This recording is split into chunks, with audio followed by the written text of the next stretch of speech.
Ferris, I believe you still had some thoughts about who, maybe not particular players, but position groups that Michigan should be targeting in the transfer portal.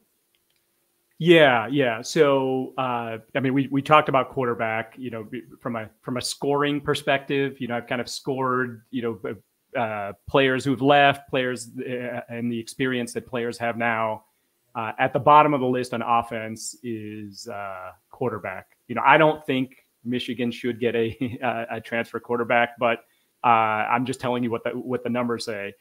Second on the list is wide receivers. And then, you know, just sort of the way I look at the offensive line is I just think of like there's this massive wall that was kind of built, you know, I'm thinking of like Lord of the Rings or something, some huge wall. And then the whole wall's gone, you know, and now we're in a second wall is being built, but now it's kind of partially built. It's not as big or as that first wall. So we just have to keep it rolling with respect to that offensive line. You know, that's on the offensive side.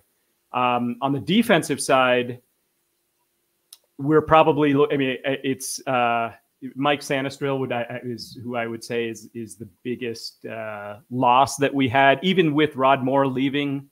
You know, we were very, you know, kind of fortunate to have Quentin Johnson come back. So you know, I think we're okay there.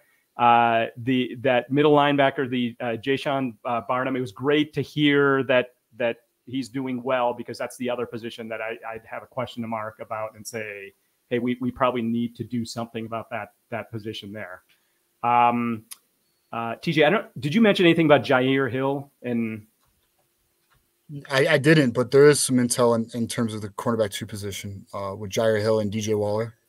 Yeah. I was just curious on that, because I have that kind of as a little bit of a negative, but not a huge negative. But yeah, just curious what you think about that one. So yeah, so all indications are DJ Waller is leading the battle right now, and it is a Jair Hill DJ Waller battle. I actually think from, you know, the recent reports out of camp is I think Michigan feels fairly confident in the CB2. And I would agree with you that the nickelback position that is vacated by Sanders still is a concern. I know they tried filling it in December with Upton Stout, the defensive back out of Western Kentucky. But unfortunately, he wanted to play a negotiation game with Michigan after he was a silent commit on a visit, by the way. And then Michigan pulled the offer. And obviously, this was pre-Harbaugh NFL dancing, eventually moving on to the Chargers. So I do think nickelback is going to be a position that they target.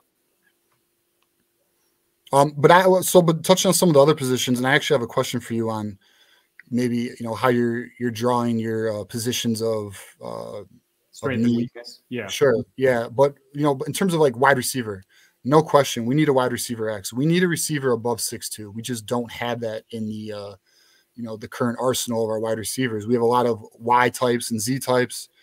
Yeah, we just don't have the big body receiver who can, you know, contest the catch, jump for the ball, and stretch the field. So, yeah, I think last week we had talked about Peyton O'Leary. Do you have any more info on him?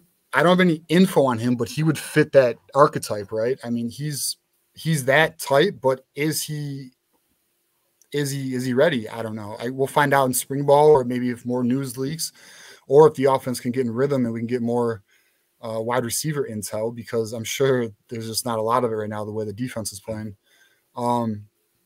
But yeah, I mean, the positions in need, in my opinion, are wide receiver X. I agree with you. Nickelback, I agree.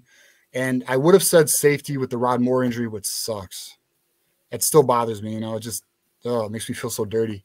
But Brandon Hillman, Zeke Berry, and Quentin Johnson are going to compete for that position. So I don't see them going in the transfer portal to fill that, because they have 3 guys competing for that position. But all right, so when you do your analysis, what are you using to identify a position of weakness? Yeah. Glad you asked. I mean, so basically, so I'm taking draft picks that are leaving now. Michigan's in kind of a totally unique situation, especially on offense, where there's potentially 11 players are going to get drafted on offense, right? So, but both on offense and defense, if a player is leaving, I basically give a high, medium, or low in terms of kind of a value to them, and that's based on where they're going to be picked in the draft. And there's a little bit of wiggle room there. At first I said, losing Mike Sanistril for sure. I don't care where he's drafted. That's a huge loss, right? Mm-hmm. Then I took returning players. If the returning players are the number of games they played in, at least had an appearance in last year. I gave 1 point for each of those. I gave either, -20 or -15 or -10 for players that are leaving. Then I gave 1 point for each player that's coming back in terms of appearances in 2023. I picked 3-star. I kind of used hockey rules here. I picked 3 stars on offense, 3 stars on defense, and I gave 5 bonus points. So if you're curious, I gave Kenneth Grant, Mason Graham, and Will Johnson a defensive 5-point bonus.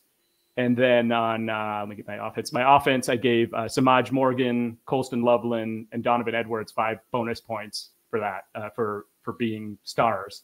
And then I took second string and I tried to figure out, okay, the second string, how many games did they play in last year? And then I basically valued that in half. I gave 50% value to that. So I came up with this is kind of an initial scoring mechanism just to kind of say, okay, can this beat the returning production number that ESPN has, in terms of better understanding, players that are leaving, where the gaps are, maybe there's some young superstars that are coming in. Okay, that's possible. But at the very least, let's just see how much of a loss that we have with JJ McCarthy, and can Alex Orji fill that? Well, he only played in 6 games. So, and JJ's a -20. So you're losing 20 because JJ's leaving. Alex Orji's coming in. He only played in 6 games. You kind of do the math that way, right? So that's how I did it. Okay.